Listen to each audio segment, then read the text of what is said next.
But இன்றைக்கி வந்து டேஸ்னேச் அப்படின்ற ஒரு ட்ரைவை பார்க்கறதுக்காக அவங்க கிராமத்துக்கு கிட்டத்தட்ட 1 மணி நேரம் வந்து பயணம் பண்ணி வந்திருக்கோம். ஸோ இவங்களும் வந்து ஒரு பழங்குடியின மக்கள். இங்கே வந்து கிட்டத்தட்ட 490 மக்கள் வந்து வாழ்ந்துட்டு இருக்காங்க இந்த கிராமத்தில். நம்ம வந்து இந்த கிராமத்தில் நம்ம ஊர் வேளாண்டான்னு சொல்லுவோம்ல, அந்த மாதிரி வந்து நல்லா கூலிங்காக இருக்கணும் அப்படின்ட்டுக்காக உட்காந்துருக்காங்க. இங்கே பாருங்கள் 2 முதியோர்கள் வந்து உட்காந்துருக்க நீங்கள் பார்க்கலாம். இப்போ நம்ம இருக்கிறது பார்த்திங்கன்னா கென்யா சவுத் சூடான் இடையில் இருக்கும். இந்த பக்கம் பார்த்தோம்னா வந்து 20 கிலோமீட்டரில் கென்யா, இந்த பக்கம் பார்த்தோம்னா வந்து 10 கிலோமீட்டரில் சவுத் சூடான் இருக்குது. நம்ம இப்போ இருக்கிறது வந்து எத்தியோப்பியாவில் இருக்கும். இது வந்து பார்த்திங்கன்னா வீட்டுக்கு மேலே வந்து ஒரு டப்பா ஒன்று தொங்க விட்டுருக்காங்க. பார்த்திங்கன்னா தொங்க விட்டுருக்காங்கன்னா எங்கள் வீட்டில் வந்து லோக்கல் பியர், லோக்கல் சாராயம் இருக்குல்ல, அது வந்து எங்கள்கிட்ட எதுக்கு அவைலபிளாக இருக்குது, வேணா வாங்கிக்கோங்க அப்படின்றதுக்கான அர்த்தமாக.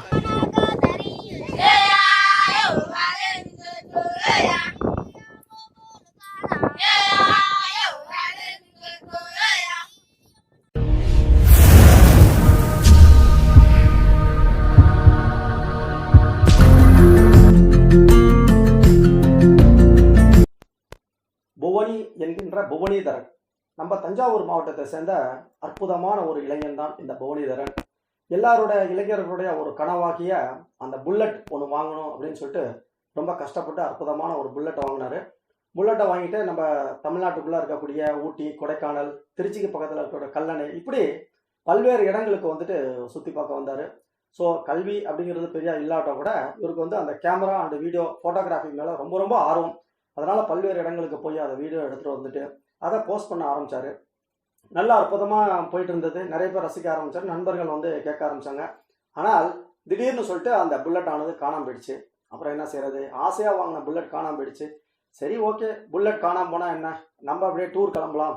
அதுவும் வந்து குறிப்பாக இது வரைக்கும் தமிழ்நாட்டையே தாண்டாத வடநாட்டுக்கு கிளம்பிடலாம், குழு மணாலிக்கு கிளம்பிடலாம் அப்படின்னு சொல்லிட்டு ஸ்டார்ட் பண்ணிட்டாரு. சரி, என்ன ஹிந்தி தெரியுமா? தெரியாது, சுமாராக தான் தெரியும். இங்கிலீஷ் தெரியுமா? அதுவும் தெரியாது, சுமாராக தான் தெரியும். அப்புறம் வேற மொழி, சைகை மொழி தான். உலகம் முழுவதும் ஒரே மொழி சைகை மொழி தான், அன்பு மொழி தான். இதை வச்சுட்டு நம்ம எப்படி சமாளிச்சுட்டு வந்துடலாம் அப்படின்னு சொல்லிட்டு எந்த அளவோ பெரிய பொருளாதார பின்பலமோ எதுவுமே இல்லாமல் ஸ்டார்ட் அப்படின்னு சொல்லிட்டு கிளம்பிட்டாரு. இருங்க ஒரு கேட்போம்.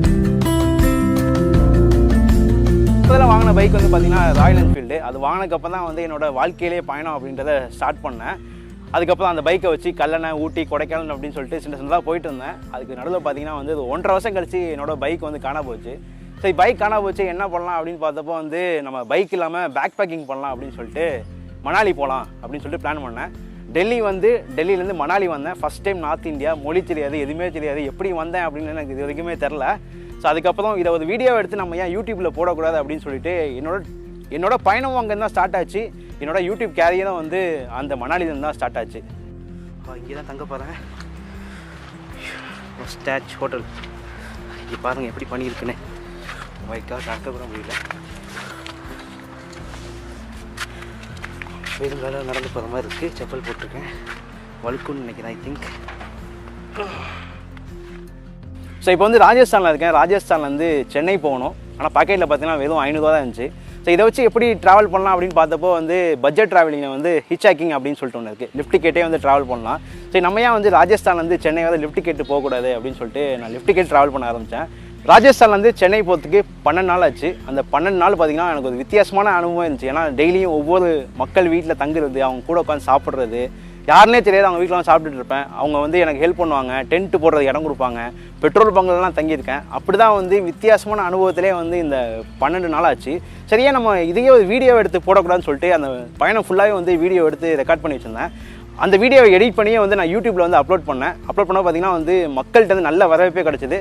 12 நாள் கழிச்சியும் சென்னையும் வந்துட்டேன் நான். டெல்லி, ராஜஸ்தான், இப்படி அந்த வடநாட்டு சைடில் இருக்கக்கூடிய எல்லா இடங்களும் சுற்றி வர ஆரம்பிச்சிட்டாரு. மணாலியில் கம்ப்ளீட்டாக வந்து ஒரு 7 நாள் டூர் கிளம்பி போகலாம் அப்படின்னு சொல்லிட்டு போனது தான். ஆனால் அது நீண்டு கிட்டத்தட்ட 40-50 நாள் தொடர்ந்து போயிட்டே இருக்கு. ரொம்ப ஆர்வமாயிட்டாரு. மேலும் வந்து தன்னுடைய அங்கே எடுத்த சீன்கள் எல்லாத்தையும் வந்து வீடியோவை போட நிறைய வந்து சப்ஸ்கிரைபர் சேர ஆரம்பிச்சிட்டாங்க. ஒருக்கே ரொம்ப ஆச்சரியம் தாங்க முடியல. பரவாயில்ல, இந்த அளவுக்கு வந்து மக்கள் ரசிக்க ஆரம்பிச்சிட்டாங்கன்னு சொல்லிட்டு. ஆனால் அங்கே ராஜஸ்தான்லேருந்து திரும்பி வர்றப்ப பார்த்தோம் அப்படின்னா கையில் சுத்தமாக காசு இல்லை, வெறும் 500 ரூபா தான் இருக்குது. பயணம் பண்ணிட்டு இருக்கும்போது பார்த்தீங்கன்னா வந்து இந்தியாவில் கோவிட் வந்து ஃபுல்லாக லாக்டவுன் பண்ணிட்டாங்க. அப்போ எங்கேயுமே போக முடியல, வீடியோவும் எடுக்க முடியல.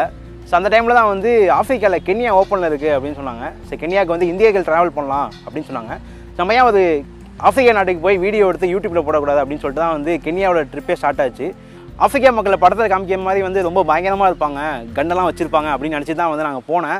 பட் அங்கே போனதுக்கப்புறம் பார்த்திங்கன்னா வந்து மக்கள் அப்படியே வந்து ஆப்போசிட்டு ஃபுல்லாக அன்பாக பழகினாங்க, எவ்வளோ பார்த்துக்க முடியுமோ என்னை வந்து பார்த்துக்கிட்டாங்க. ஸோ அப்படி தான் வந்து என்னோடய ஆப்பிரிக்கா பயணமே ஸ்டார்ட் ஆச்சு. அங்கே போனதுக்கப்புறம் நிறைய பழங்குடி மக்கள் வந்து அங்கே இருக்காங்க அப்படின்னு சொன்னாங்க. சரி நம்ம ஏன் வந்து அவங்கள மீட் பண்ணி ஒரு கண்டென்ட்டாக எடுக்கக்கூடாது அப்படின்னு சொல்லிட்டு தான் வந்து நான் வீடியோவே எடுக்க ஆரம்பித்தேன். 100 ரூபா வச்சுட்டு எப்படி சென்னை வர்றது, சரி ஓகே என்ன ஏதாச்சும் ஒரு வழி அப்படின்னு சொல்லிட்டு அங்கேருந்து லிஃப்ட் கேட்டே வந்துடலாம் அப்படின்னு சொல்லிட்டு வர ஆரம்பிச்சிட்டாரு. நம்ம ஏரியாவில் ஒரு 2 கிலோமீட்டர் 3 கிலோமீட்டர் லிஃப்ட் கேட்கறதுக்கே வந்து எப்படிடா கேட்கறதுன்னு கூச்சப்படுவோம். ஆனால் ஒரு நாள் இல்லை 2 நாள் இல்லை 12 நாட்கள் வந்து லிஃப்ட் கேட்டு அங்கே ராஜஸ்தானில் இருந்து சென்னை வந்து அடைஞ்சார். அப்பா பார்த்துக்காங்க, 12 நாளைக்கும் வந்து எங்கே தங்கியிருப்பார், எங்கே தூங்கியிருப்பார் அப்படின்னு சொல்லிட்டு எல்லாமே ஒரு வாழ்க்கை, ஒரு அனுபவம் அப்படின்னு சொல்கிற மாதிரி பல இடத்துல தங்கிட்டாரு. பல பேருடைய குடிசையில் வந்து தங்கியிருந்தார், பெட்ரோல் பங்கில் தங்கியிருந்தார், மளிகை கடையில் தங்கியிருந்தார். 18 ஜனவரியில் வந்து யூடியூப் சேனல் ஸ்டார்ட் பண்ணேன். எல்லாருக்கும் இருக்கிற மாதிரி எனக்கும் கடன்லாம் இருந்துச்சு, அதுக்கான அமௌண்ட்டு தனியாக ஒதுக்க வேண்டி இருந்தது. பட் இருந்தாலும் பிடிச்ச வேலையை பண்ணலாம் அப்படின்னு சொல்லிட்டு தான் தைரியமாக அதில் இறங்கினேன். யூடியூப் அப்படின்றது பார்த்திங்கன்னா வந்து கணிக்க முடியாத ஒன்று. சில பேருக்கு வந்து உடனே ரீச் ஆகும், சில பேருக்கு வந்து லேட்டாக ரீச் ஆகும். நம்ம என்ன பண்ணாலும் வந்து புதுமையாகவும் வித்தியாசமாக இருந்துச்சுன்னா வந்து கண்டிப்பாக மக்கள் ஆதரவு கொடுப்பாங்க, நம்மளால் நிச்சயமாக வந்து ஜெயிக்க முடியும். தங்குறது மட்டும் இல்லை, அந்த மக்களுடைய ஒரு அன்பையும் பெற்றதோடு மட்டும் இல்லாமல் அந்த மக்களுடைய கலாச்சாரம் எப்படி இருக்குது, வாழ்க்கை நெறிமுறைகள் எப்படி இருக்குது அப்படின்னு சொல்லிட்டு ஒவ்வொன்றையும் வந்துட்டு வீடியோ வாயிலாக போட்டிருக்காரு. ரொம்ப அற்புதமாக தான் இருக்குது.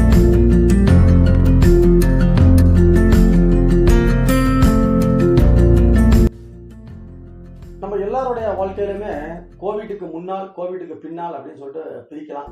ஏன்னா எல்லாருடைய வாழ்க்கையிலுமே சரி, உடல்நிலை ஆகட்டும், பொருளாதார நிலைமாகட்டும், கல்வி, வேலை வாய்ப்பு, இப்படி எந்த ஒரு கான்செப்ட்ல எடுத்துக்கிட்டாலும் சரி இந்த கோவிட் அப்படிங்கிறது ஒரு பெரிய மாற்றத்தை ஏற்படுத்தியது.